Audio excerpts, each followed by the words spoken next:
This is Pam from NortheastWheelsEvents.com with Dale and a very interesting mobile display from Vacuum Grip. You might not be familiar with the tool company, but it's made in Newport, Pennsylvania, just north of Harrisburg. Very interesting background, and it does tie in. Dale has been collecting the Vacuum Grip tools for a long time. Dale, when did you start? I was 15 when I bought my first pair. You're 15, and why did you get involved? My grandfather was a machinist there. Very good. Let's take a look, see at what you got here, your display. This is intriguing. It's right in the trailer. Nice little Airstream.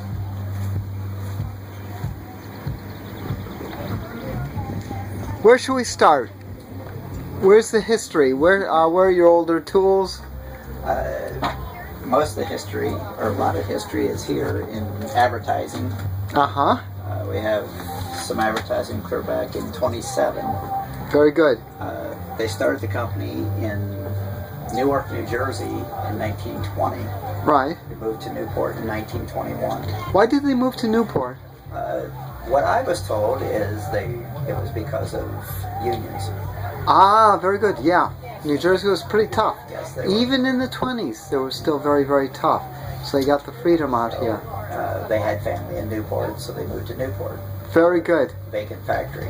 Ah, excellent, excellent. Now, their mainstay was pliers, and what was the big shtick? They produced pliers was the mainstay. Then they started producing screwdrivers, punches, chisels. And then they got the contract with Snap-on. It was a non-exclusive contract for Snap-on to sell their pliers. And then they also, in that contract, they started producing Blue Point open-end wrenches. Oh, okay. And punches and chisels with Blue Point name on them. Very good. Now the whole thing is the various grips. You've got the copies of the patents up there. You were explaining to me earlier about the different grips. There's their whole thing. The Diamond Grip was the first patent that he applied for, and then he reapplied for the Vacuum Grip patent. And that's the whole thing with Vacuum Grip. Now, if you take a look, see at the pliers, you'll see the Vacuum Grip over here. You have a lot of interesting pliers, including thin nose, needle nose, combinations. Now you've got specialty Chevy brake pliers here. What years were those applicable for? Well, they started them in 31, and then they used them clear up into the 60s. But that's amazing. Now you also have, I love the bent handle. They were hydraulic brake pliers. They were back in the 40s. Ah, okay, the Steeltronic, okay. That was with the mixture between the mechanical and the hydraulic. Right. Still working out. You also have Indian Motorcycle, specialty for Indian Motorcycle. There's two back here. These were produced under the Vacuum Grip name. One has the Vacuum Grip handle, the other one is smooth handle. And what were these used for? They were to take the valve cover nut off the valve cover on the Indian Motorcycle. They had individual valve covers, and each one unscrewed separately. Pretty cool.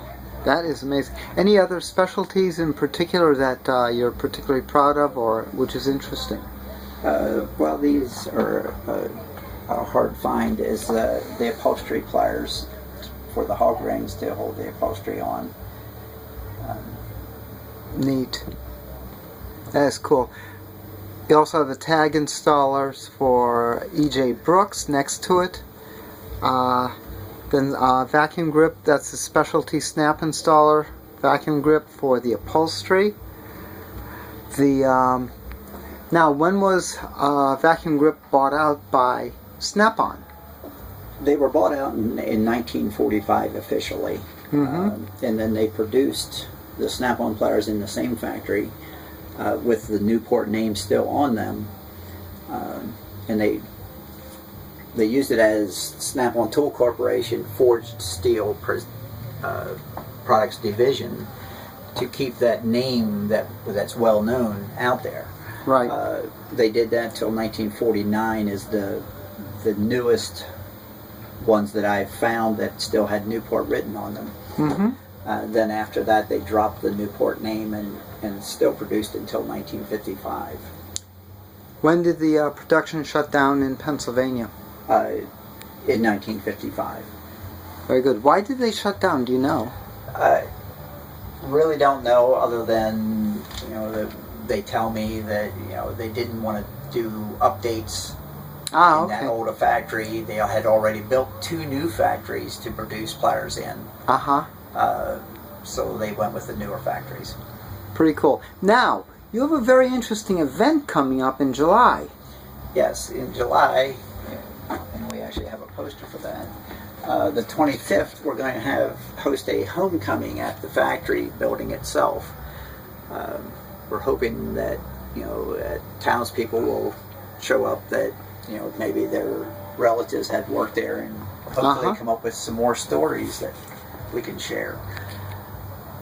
For 175 years. Now, of course, this has not been around for 175 years. No, the town has been. Yes. Very good. Okay. We're going to host that along with the town celebrating 175 years. Very good. And have the Newport celebration. So any tool collector or anyone who's really into unusual would really find some interesting times over in Newport. Oh, yes. And the date is again? The date's going to be July the 25th. We're going to start at 9 in the morning. Very good. At Newport, Pennsylvania. Yes. Watch out for it. It will be listed in northeastwheelsevents.com for complete information. This is just another very interesting aspect of collecting and automobilia, if you really want to look into it. Because now you know a little bit more history of your Snap-on pliers. This is Pam from northeastwheelsevents.com. And, well, keep checking your wheels every week for cool shows like this. Thank you so very much. You did a great interview. Thanks. And Cecil B. DeMills will be in touch. Okay. Have a great day now. Yeah. Thanks.